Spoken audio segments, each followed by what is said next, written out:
Hi friends, எல்லாருக்கும் வணக்கம். இப்போ நம்ம என்ன டிஷ் பார்க்க போகிறோம்னு பார்த்தீங்கன்னா, ஒரு கார சட்னி தான் செய்ய போகிறேன் நான். அது எப்படி செய்யலான்னு பார்க்கலாம் வாங்க. அதுக்கு முன்னாடி பொருள் வந்து பார்த்திங்கன்னா 3 வெங்காயம், 3 வரமிளகா வச்சுருக்கேன். இது நல்லா காரம், அதனால் 3 மிளகாவே போடும்.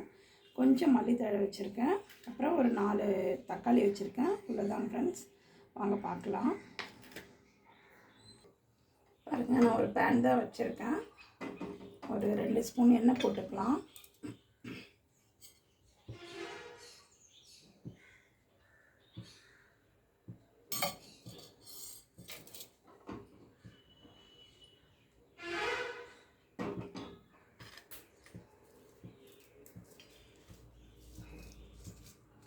இப்போ ஃபஸ்ட்டு லைட்டாக இந்த மிளகா வறுத்து எடுத்துக்கலாம்.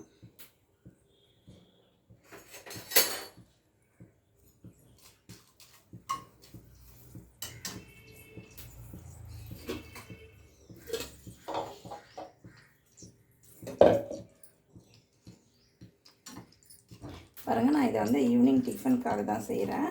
பசங்க ஸ்கூல்லேருந்து வரும்போது சாப்பிட்றதுக்கு. நம்மளும் ஈஸியாக செஞ்சிடலாம், நல்லா டேஸ்ட்டாக இருக்கும். இது மிளகா போதும் வறுத்தது.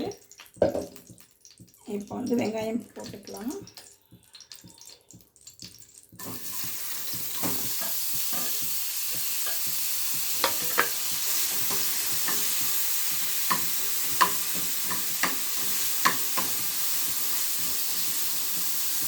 இதை லைட்டாக ஒரு கண்ணாடி பதத்துக்கு வறுத்துக்கலாம். பாருங்கள், இந்த அளவுக்கு வறுத்தா போதும். நம்ம இப்போது இது கூடவே இந்த மல்லி போட்டு லைட்டாக வறுத்துக்கலாம்.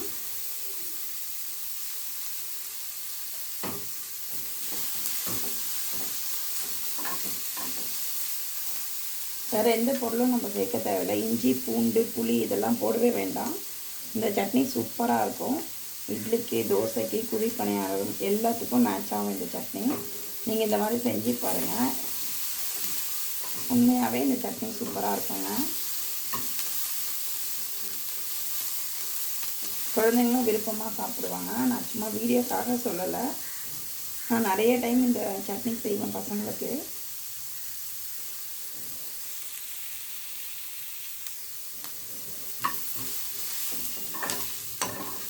போதும், இதை எடுத்துக்கலாம்.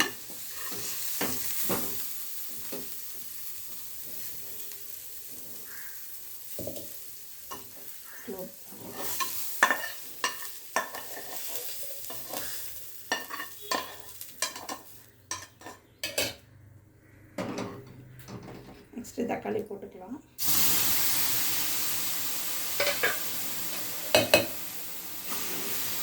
இதையும் கொஞ்சம் லைட்டாக வச்சுக்கலாம். ஃபுல்லாக வச்சுக்கலாம்.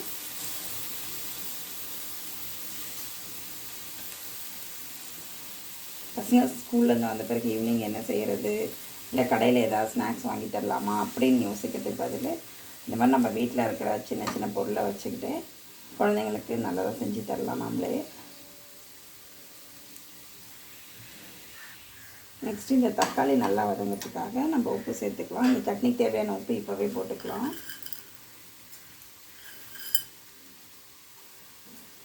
நான் வந்து 1 ஸ்பூன் கொஞ்சம் அந்த அளவுக்கு போட்டிருக்கேன். தக்காளி மட்டும் கொஞ்சம் நல்லா குழைவாக வதங்கட்டும். சட்னி நல்லா டேஸ்ட்டாக இருக்கும்.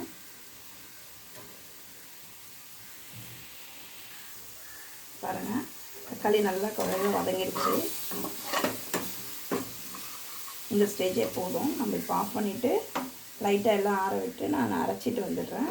வந்துட்டு எப்படி தாளிக்கிறேன்னு பார்க்கலாம் வாங்க. வாங்க, நான் அதை அரைச்சின்னு வந்துட்டேன். இப்போ நம்ம தாளிச்சிக்கலாம். இதை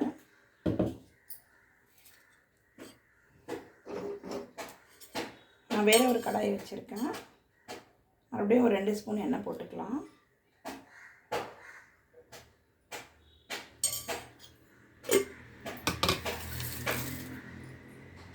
போதும், எண்ணெய் காயட்டும். கொஞ்சமாக கடுகு,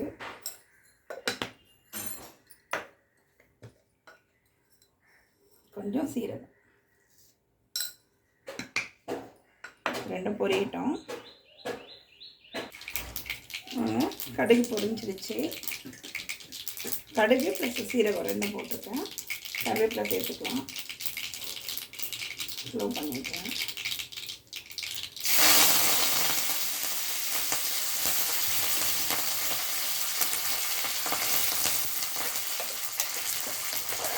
இந்த சட்னியோட சேர்த்துக்கலாம்.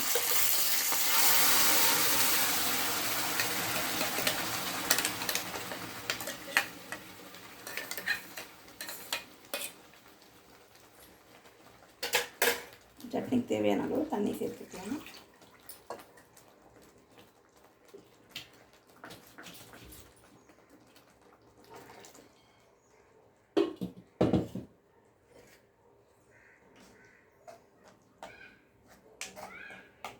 போதும், இந்த அளவுக்கு இருந்தால் நல்லாயிருக்கும் தொட்டு சாப்பிட்றதுக்கு.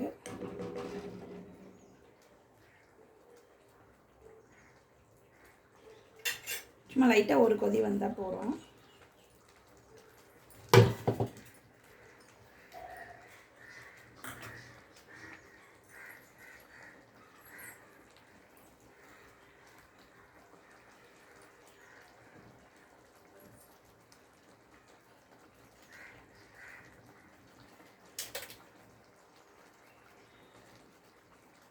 அவ்வளோதாங்க ஃப்ரெண்ட்ஸ். சும்மா கொத்தமல்லியும் கருவேப்பிலையும் கார்னிஷ்காக போட்டுட்டு ஆஃப் பண்ணிடலாம். பாருங்கள், இப்போ நான் வந்து இந்த குழி பணியாரம் செய்கிறதுக்காக இந்த பேன் வச்சுருக்கேன். என் பையனுக்கு வந்து வெங்காயம் பச்சை மிளகாய் இதெல்லாம் போட்டால் பிடிக்காது. அதனால் கொஞ்சமாக மாவு மட்டும் எடுத்துகிட்டு இதில் வந்துட்டு கொஞ்சம் மல்லித்தழையும் கருவேப்பிலையும் மட்டும் அப்படியே டைரெக்டாக சேர்த்துக்கிறேன். கடுகு வெங்காயம் இதெல்லாம் தாளித்து போட்டாலும் பிடிக்காது, அரிஞ்சு போட்டாலும் பிடிக்காது. அதனால் குழந்தைங்களுக்கு இதே மாதிரி செஞ்சுட்டு இது பேன் வந்து சூடாகிடுச்சு. லைட்டாக எண்ணெய் போட்டுக்கலாம்.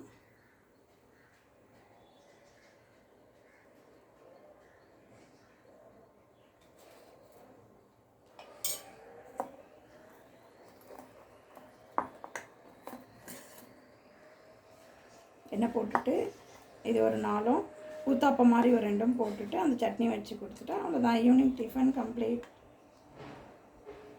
வாங்க, கொஞ்சம் டிஃப்ரெண்ட்டாக செஞ்சு கொடுத்த மாதிரியும் இருந்தது. நம்ம ஹெல்த்தியாகவும் செஞ்சு கொடுத்தோம். வீட்டில் இருக்கிற ஒரு பொருளை வச்சுக்கிட்டு குழந்தைங்களுக்கு ஈவினிங் டிஃபன் முடித்தோம். கடையிலலாம் வாங்கி தராமல்.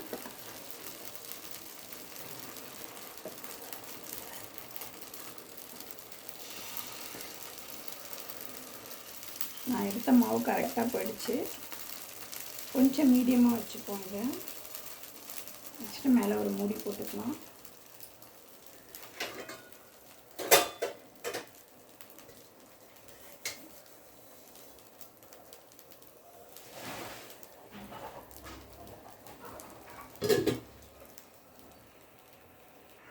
பாருங்கள், மேலெல்லாம் நல்லா வெந்துருச்சு. இப்போ திருப்பிக்கலாம்.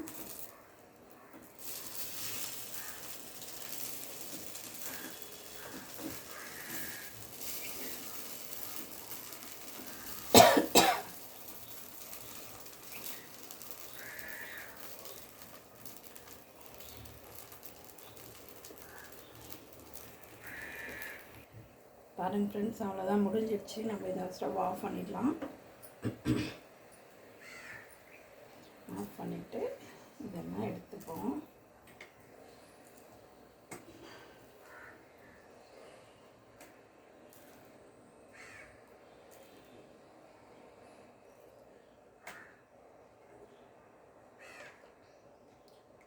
பாருங்கள் எப்படி வந்திருக்குன்னு சொல்லிட்டு.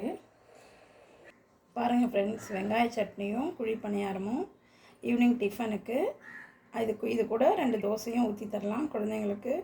சூப்பராக இருக்கும். நீங்களும் இதே மாதிரி சமைச்சு பாருங்கள். இந்த டிஷ் பிடிச்சிருந்தா மறக்காமல் சப்ஸ்கிரைப் பண்ணுங்கள். நிச்சயமாக சமைச்சு பாருங்கள், சூப்பராக இருக்கும். தேங்க்யூ.